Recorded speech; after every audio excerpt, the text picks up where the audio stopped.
It feels like the Denver Nuggets are the forgotten team. They won the title 2 years ago. They almost made the conference finals last year. Yet it seems like nobody is evaluating them as a team. Everybody's just assuming that Denver is going to be back to what they were. They're going to be a conference finals and a finals contender. But there's one piece that everybody's missing. Because the assumption is that even though Denver lost some pieces this offseason, their stars, Nikola Jokic and Jamal Murray, are still going to be at the level that they've been over the last couple of seasons. But we continue to see signs that Jamal Murray just might not be the same guy anymore. And the signs for this really began in this most recent postseason. Murray did have some nice moments, especially in the fourth quarters of some of these games, but with the exception of a couple of pretty good performances against the Lakers, Murray was legitimately bad offensively for Denver in basically the entirety of the postseason. They still almost made the conference finals, arguably should have made the conference finals with that Game 7 lead at home against Minnesota. But this Jamal Murray that we've gotten used to over the last couple of seasons, and certainly the guy that we saw in their run to the title and during that season, just wasn't really there. And it wasn't just that he was bad, it was the way in which he was bad. It was all the concerning signs of a player potentially on the downturn. Couldn't get to the rim as well, wasn't getting as good of elevation on his jumper, just didn't look physically like the same guy. He not only was playing bad, but he looked bad. And then that continued into arguably the most alarming part of all of this, and that was his performance in the Olympics. Obviously, it's a different scenario. It's your national team. SGA is there. All these other guards are there that maybe fit better with the team. We certainly see that with guys on Team USA where Jason Tatum just doesn't play basically for that team. Your international performances obviously don't always translate to your NBA performances, but how bad Murray was, how inefficient and ineffective he was as a scorer, and how he continued to look like not the same guy physically. All of that stuff was very, very concerning. Now, the obvious answer to this is just that he's been dealing with an injury issue since the postseason, because when you look at his numbers before and after the All-Star break, he actually was improving towards the end of the season. Despite a weird year for him overall, after the All-Star break, he looked mostly like the same old Jamal Murray. So if there was some kind of an injury towards the end of the year during the playoffs,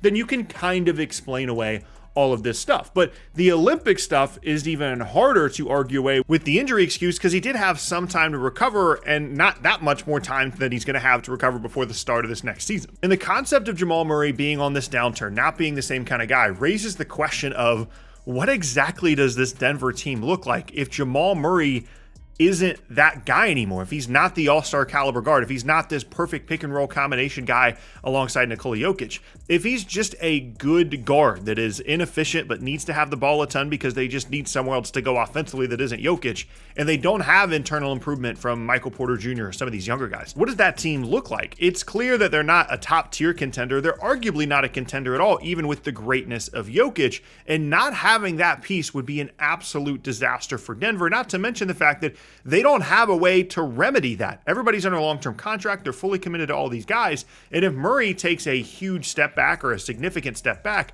they're kind of just screwed. And the thing that's crazy about that is this is actually a year that Denver needs Murray than they ever have in the past. KCP is gone. They're going to be a little bit worse defensively as the younger guys figure it out. They're relying on a lot of younger players, and they need to be a better offensive team. They need to increase their three-point shooting volume, and if Murray's not the same guy, obviously that's going to be difficult. Now, the wild card thrown into all this, and another thing that makes me a little nervous about where Murray might be physically, is that they brought in Russell Westbrook in the offseason. And not only did they bring him in, but Nikola Jokic apparently was advocating for this move and wanted to add Russ to the team. And obviously, Russ is not going to replace Jamal Murray. That's just not the point at which either of those guys are at in their careers. But the idea of having another creator, someone else that can do something on offense, that can get to the rim, that can do stuff in transition, that can help them rebound, this was already kind of a roster that was in need of that. And certainly now without Reggie Jackson, bringing in Russell Westbrook, all that makes sense.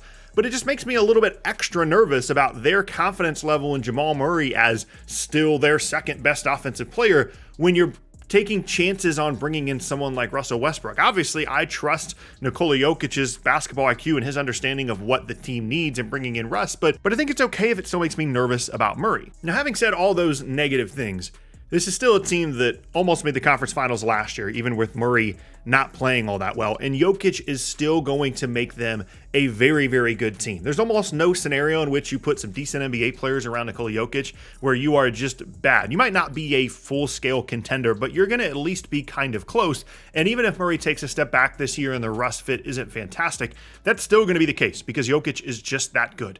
But the strength of this conference and how Murray has looked over the last couple of months of basketball is definitely a concern if you're a Nuggets fan. But at the end of the day, you could pretty easily argue all of this away. Murray was dealing with an injury issue. They've had a couple of really long playoff runs in a row, including winning the title. They had the least rest of any team going into the season last year because they went all the way to the finals and ultimately won it. And that kind of stuff is just draining. Players talk about it all the time, about how difficult it is not only to repeat, but to continually go deep and deeper and deeper into the playoffs every single year.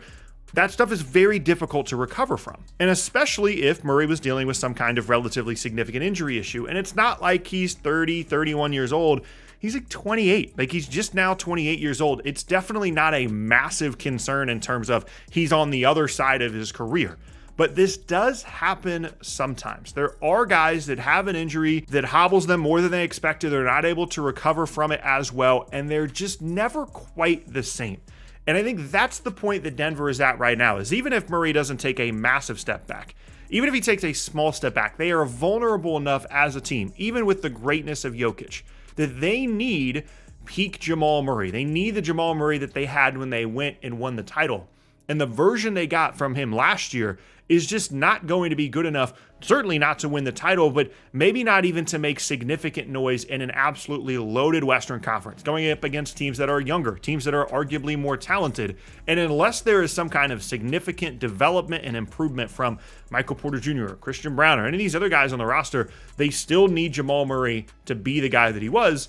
And that just might not be a possibility for him anymore. And who knows, maybe a year from now, everything's totally fine and Murray has a great year, and whether they win the title or not, whether they make the finals or not, you're still feeling really confident about who Jamal Murray is as a player. Like I said, it's not like he's 31, 32 years old, but I think there's also a real possibility that a year from now, there's conversations about trying to shake things up in Denver, potentially trading away Jamal Murray or just getting someone in that Russell Westbrook-like mold where you need another shot creator when Murray doesn't always have it, and you just need to rely on him and Jokic and the combination of those two guys less throughout the regular season. I think it's very possible that that is the point in each of these guys' careers and the arc of this rebuild or build of a team in Denver. It's possible that that is the point that we have gotten to. That might seem a little bit extreme to be talking about this roster in that way, a team that won the title not very long ago at all, but that's the reality of the West right now. That's the reality of the modern NBA. These teams are so talented that you can't really afford to go multiple years without knowing that your team has a chance when the team is this expensive. Now, like I said, 2 years ago they won the title, and this could be completely overblown, but all of these factors, how he's looked in the Olympics, how he looked at certain points in the regular season, the postseason last year, bringing in Russell Westbrook, lead me to be at least a little bit concerned about Jamal Murray being a problem in Denver.